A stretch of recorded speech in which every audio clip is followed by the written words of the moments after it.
Hello friends, జెడ్కామ్ research online survey ప్యానెల్లో రివార్డ్స్కి సంబంధించి కొత్త అప్డేట్ అయితే వచ్చిందండి. ఇప్పటి వరకు ఈ సర్వే ప్యానెల్లో పేటీఎం, అమెజాన్ గిఫ్ట్ వోచర్స్తో పాటు యూనిసెఫ్ డొనేషన్ ఆప్షన్ కూడా ఉంది. ఆల్రెడీ ఈ సర్వే ప్యానెల్లో పేటీఎం రివార్డ్ ఆప్షన్ అయితే సస్పెండ్ చేశారండి.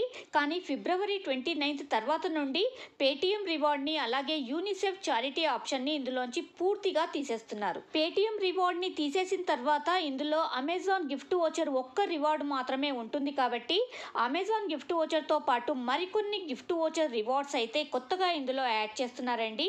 ఆ రివార్డ్స్ ఏంటి అంటే Flipkart, Myntra, Cafe Coffee Day, Nykaa, PVR, Shoppers Stop, Swiggy లాంటి గిఫ్ట్ వోచర్సే కాకుండా doctors without borders, save the children అనే 2 కొత్త డొనేషన్ ఆప్షన్స్ కూడా ఇందులో ఉన్నాయి. ఈ కొత్త రివార్డ్స్ యొక్క మినిమం రిడక్షన్ అనేది 25,000 పాయింట్స్ అండి.